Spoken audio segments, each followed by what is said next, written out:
క్రీస్తునామంన మీ అందరికీ వందనాలు తెలియజేసుకుంటున్నాను.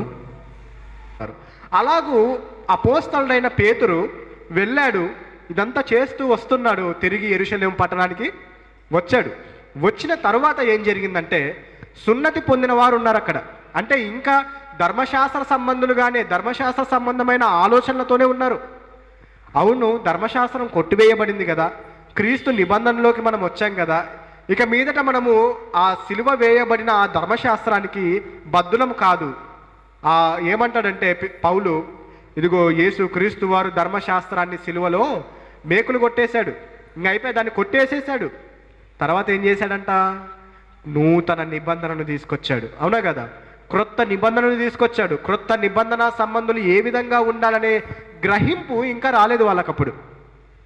ఇంకా మేము సున్నతి పొందిన వాళ్ళం కదా, మేము ఈ ఆహారాన్ని ముట్టకూడదు కదా, పలానా దాన్ని తినకూడదు కదా, ధర్మశాస్త్ర ప్రకారంగా ఇది ఉంది కదా, అది ఉంది కదా, అన్యులతో మేము సహవాసం చేయకూడదు కదా, కనీసం అన్యులను ముట్టకూడదు కదా అనే దాంట్లో ఉన్నారు వాళ్ళు. అంటే క్రీస్తులో అందరూ సమానమే, అందరూ ఒకటే, మనకి ఏ భేదం లేదు, మనం అందరినీ ప్రేమించాలనే గుణం ఇంకా అలవాటు కాలేదు. ఇంకా అదే దాంట్లో జీవిస్తూ వస్తున్నారు ధర్మశాస్త్ర సంబంధమైన విషయాల్లో.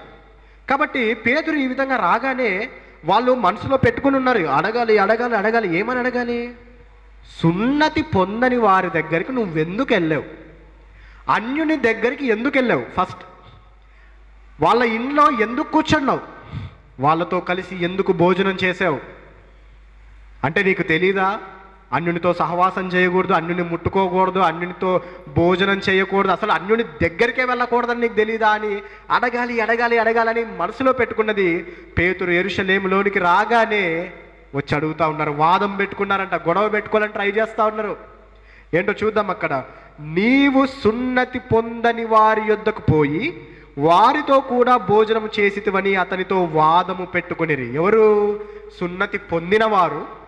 పొందని వారు అంటే అన్యుల దగ్గరికి ఎందుకు వెళ్ళావు? వాళ్ళతో ఎందుకు కూర్చున్నావు? వాళ్ళతో ఎందుకు భోజనం చేసావు? ఇది పాపమని నీకు తెలీదా? నువ్వు పాపిగా మారిపోయావా అని వాదం పెట్టుకున్నారు. అయితే పేతురు ఏమంటున్నాడో చూద్దాం 4వ వచనంలో.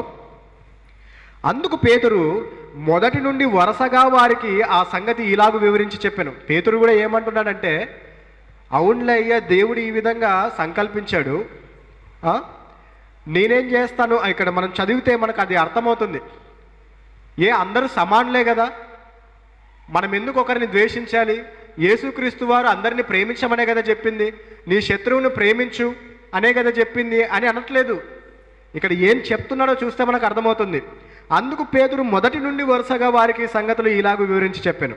5వ వచనంలో, నేను యొప్పే పట్టణంలో ప్రార్థన చేయుచుండగా పరవశుడనైతిని. అప్పుడొక దర్శనం నాకు కలిగాను. అది ఏదనగా 4 చెంగులు పట్టి దింపబడిన పెద్ద దుప్పటి వంటి ఒక విధమైన పాత్ర ఆకాశం నుండి నా యొద్దకు దిగి వచ్చాను. దానివైపు నేను తేరి చూచి పరీక్షింపగా భూమి యందున్న చతుష్పాద జంతువులను, అడవి మృగములను, పాకడి పురుగులను, ఆకాశ పక్షులను నాకు కనబడెను. అప్పుడు పేతురు, నీవు లేచి చంపుకొని తినుమని ఒక శబ్దము నాతో చెప్పుట వింటిని. అందుకు నేను, వద్దు ప్రభువా, నిషిద్ధమైనది అపవిత్రమైనది ఏదియు నా నోట ఎన్నడూ పడలేదని చెప్పగా 2వ మారు ఆ శబ్దము ఆకాశం నుండి, దేవుడు పవిత్రము చేసినవి నీవు నిషిద్ధమైనవిగా ఎంచవద్దని ఉత్తరమిచ్చాను. ఇలాగు ముమ్మారు జరిగాను. తరువాత అదంతయు ఆకాశంనకు తిరిగి తీసుకొని పోబడెను. వెంటనే కైసరయ నుండి నా యొద్దకు పంపబడిన 3 మనుష్యులు మేమున్న ఇంటి యొద్ద నిలిచి ఉండిరి. అప్పుడు ఆత్మ, నీవు భేదమేమీ చేయక వారితో కూడా వెళ్ళుమని నాకు సెలవిచ్చాను. ఈ 6 సహోదరులు నాతో కూడా వచ్చిరి. మేము కొర్నేలి ఇంట ప్రవేశించితిమి. అప్పుడు అతడు, నీవు యొప్పేకు మనుషులను పంపి పేతురు అను మారు పేరు గల సీమోనును పిలిపించుము. నీవును నీ ఇంటి వారందరూ ఏ మాటల వలన రక్షణ పొందుదురో ఆ మాటలు అతడు నీతో చెప్పునని తన ఇంట నిలిచి తనతో చెప్పిన ఒక దేవదూతను చూచిన సంగతి మాకు తెలిపాను. నేను మాట్లాడని ఆరంభించినప్పుడు పరిశుద్ధాత్మ మొదట మన మీదికి దిగిన ప్రకారము వారి మీదికి దిగెను.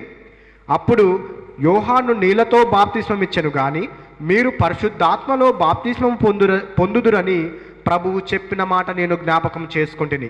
కాబట్టి ప్రభు అయిన యేసుక్రీస్తునందు విశ్వాసం ఉంచిన మనకు అనుగ్రహించినట్టు దేవుడు వారికి కూడా సమాన వరము అనుగ్రహించి ఉండగా దేవుణ్ణి అడ్డగించుటకు నేను ఏ పాటి వాడనని చెప్పాను. కాబట్టి పేతురు ఏమంటున్నాడు? జరిగిన సంగతులన్నీ చెప్తున్నాడు మొదటి నుంచి. ఏమన్నాడు? ఇదిగో నేను ఆకలికొని ఉన్నాను, మిద్దె మీదకి వెళ్ళి ప్రార్థన చేసుకుంటూ పరవశుడనై ఉన్నప్పుడు దేవుడు అంటే ప్రభువు దూత ఏమని చెప్పాడంట? దేవుడు ఆ దర్శనాన్ని నాకు కలగజేయించాడు. ప్రభువు దూత ఇదిగో ఒక పెద్ద పాత్ర, ఒక దుప్పటి వంటి ఒక పెద్ద పాత్రలో 4 కాళ్ళుండే జంతువులు, అడవి మృగాలు, పాకే పురుగులు, చతుష్పాద జంతువులు, ఇంకేమన్నాడు ఆకాశ పక్షులు, ఇవన్నీ దిగిట నేను చూశాను. అప్పుడు ఒక శబ్దం నాకు ఒకటి వినిపించింది. ఏమన్నదంట ఆ శబ్దము? ఏమని వినిపించింది? పేతురు, నీవు వాటిని చంపుకొని తిను, ఆకలిగా ఉన్నావు కదా అని అన్నప్పుడు నేనేమన్నానంటే, వద్దు ప్రభువా, ఇదిగో నా నోటితో వీటిని ఎప్పుడు నేను తాకలేదు, నిషిద్ధమైనవి అని నేను చెప్పాను. రెండవసారి కూడా అదే మాట చెప్పాడు ప్రభువు. మళ్ళీ నేను చెప్పాను నేను ముట్టనని. మూడవసారి కూడా చెప్పాడు, ముమ్మారు చెప్పాడు. కానీ నేను వినలేదు. నేను ముట్టనన్నాను, నిషిద్ధమైనది, అపవిత్రమైనది అన్నప్పుడు ప్రభువు 3 సార్లు ఏమన్నాడో తెలుసా? ఇదిగో దేవుడు పవిత్రపరిచిన దానిని ఏ మనుష్యుడును నిషిద్ధమైనదని కానీ అపవిత్రమైనదని కానీ చెప్పకూడదు, అనకూడదు అని అన్నప్పుడు ఇది ఏమవునో అని నేను ఆలోచిస్తుంటే పరిశుద్ధాత్మ నాకేం సెలవిచ్చాడంటే, కింద 3 మనుషులు ఉన్నారు, వాళ్ళ దగ్గరికి వెళ్ళు, ఏ భేదము చూపియద్దు. నువ్వు అన్యుడివి, నేను నీతో మాట్లాడను, నువ్వు అన్యుడివి, నేను ముట్టను, నువ్వు చెప్పేది నేను వినను అని అనొద్దు. ఇదిగో దేవుడు ఒక కార్యాన్ని నీ ద్వారా ఏర్పాటు చేశాడు. అనేకులు రక్షణ పొందడానికి నువ్వు ఎన్నుకొనబడ్డావు. ఇక్కడికి వచ్చిన కారణాన్ని బట్టి దేవుడు నిన్ను ఉపయోగిస్తున్నాడు. నువ్వెవరికి ఆటంకము చెప్పొద్దు. దేవుడు అందరినీ సమానంగా చూడాలనుకుంటాడు. నువ్వు వెళ్ళు అనగానే అతను కిందికి వెళ్ళి ఆ 3 వ్యక్తుల్ని కలిసినప్పుడు వారు కైసరియా పట్టణంలో ఉన్న కొర్నేలు గురించి చెప్పినప్పుడు ఆయన ఏం చేశాడు? వాళ్ళతో పాటు వెళ్ళాడు. కొర్నేలు ఏమన్నాడంట? ఇదిగో ప్రభు దూత నాకు దర్శనమందు ఈ విధంగా సెలవిచ్చింది అని చెప్పినప్పుడు నేను మాట్లాడడము మొదలుపెట్టాను. ఇదిగో నేను ఈ విధంగా చెప్పాను. నేను ఈ మాటలు చెప్తున్నప్పుడు, యేసుక్రీస్తు వారి గురించి సాక్ష్యం చెప్తున్నప్పుడు ఏమైందో తెలుసా? మనము మొదట యెరూషలేము పట్టణంలో మేడగది మీద ఉన్నప్పుడు గొప్ప గాలి వంటిది ఒకటి వచ్చి ఆ మేడగది మీద వాలినప్పుడు అగ్ని నాలుకల్లాగా విభాగింపబడినప్పుడు పరిశుద్ధాత్మ ద్వారా బాప్తిస్మం ఏ విధంగా పొందుకున్నామో అదే విధంగా, అంటే మరలా గాలి వచ్చింది, మరలా అగ్ని జ్వాలలాగా వచ్చిందని కాదు, కానీ పరిశుద్ధాత్మ వరకు వారికి అనుగ్రహింపబడినప్పుడు వాళ్ళు అన్య భాషలతో మాట్లాడిన సంగతి జరిగింది. మనకి ఏ విధంగా అయితే పరిశుద్ధాత్మ వరము కలిగిందో, పరిశుద్ధాత్మ ద్వారా బాప్తిస్మం కలిగిందో వాళ్ళకు కూడా ఆ విధంగా కలిగినప్పుడు నాకే ఆశ్చర్యం వేసింది అని పేతురు అంటున్నాడు. నేనేం కలగనలేదు, నేనేమి ఇలాగ జరుగుతుందని అనుకోలేదు, కానీ నాకే ఆశ్చర్యం వేసింది. ఆ విధంగా పరిశుద్ధాత్మ వరం వాళ్ళకు అనుగ్రహింపబడినప్పుడు నాకేమనిపించిందో తెలుసా? దేవుడు అందరినీ సమానంగా చూస్తున్నాడు.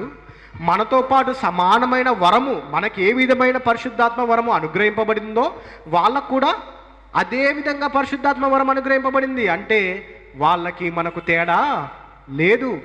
యూదుడని, గ్రీసు దేశస్థుడని, దాసుడని, స్వతంత్రుడని, స్త్రీ అని, పురుషుడని ఏ భేదము లేదు. అన్యుడనే కానీ ఇజ్రాయేలుడనే కానీ ఏ భేదము లేదు అని నాకు అర్థమైంది. అప్పుడు నేను ఒక మాట ఆలోచించుకున్నా. ఇదిగో యోహాను బాప్తిస్మం ఇచ్చినప్పుడు ఏమన్నాడు? నేనైతే నీళ్లతో మీకు బాప్తిస్మం ఇస్తున్నాను, కానీ నా వెనక వచ్చేవాడు పరిశుద్ధాత్మలో మీకు బాప్తిస్మం ఇచ్చును అనే మాట నేను జ్ఞాపకం చేసుకున్నాను. దేవుడే వాళ్ళకి ఆ విధంగా వరం అనుగ్రహించినప్పుడు నేనే పాటి వాడిని దేవుణ్ణి ఎదిరించడానికి? దేవుడా, నువ్వెందుకు ఇచ్చావు పరిశుద్ధాత్మ వరాన్ని? ఇజ్రాయేలీలకే కదా ఇవ్వాల్సింది, నువ్వు వేరే వాళ్ళకి ఎందుకు ఇచ్చావని నేను అనడానికి అర్హున్నా? అంతటి వాడినా నేను అనడానికి, దేవుణ్ణి ఎదిరించి చెప్పడానికి అని చెప్తా ఉన్నాడు పేతురు. నేనెంతటి వాడిని దేవుణ్ణి ఎదిరించి మాట్లాడడానికి? దేవుణ్ణి అడ్డగించుటకు నేను ఏ పాటి వాడిని అంటున్నాడు. దేవుడే అనుగ్రహిస్తున్నాడు అయ్యా, నాదేముంది? దేవుడే అనుగ్రహిస్తున్నాడు అంటున్నాడు. కానీ అవును, మనం క్రైస్తవులం కదా, ప్రేమ గుణం ఉండాలని క్రీస్తు చెప్పాడు కదా, క్షమా గుణం ఉండాలని క్రీస్తు చెప్పాడు కదా, మనం ఈ విధంగా నడవాలని క్రీస్తు చెప్పాడు కదా, మనం ఈ విధంగా ఎదగాలని దేవుడి ద్వారా యేసుక్రీస్తు వారు చెప్పారు కదా అనేది మాత్రము చెప్పట్లేదు. అంటే ఇంకా ఆ పరిపూర్ణ స్థితికి రావడానికి వాళ్ళకు ఇంకా టైం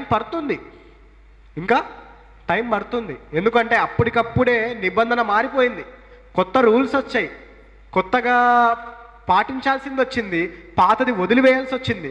అందుకనే డైలీ లైఫ్లో రోజు రోజు జరిగే విధానంలో మెల్లమెల్లగా మార్పు చేసుకుంటూ వస్తూ ఉన్నారు.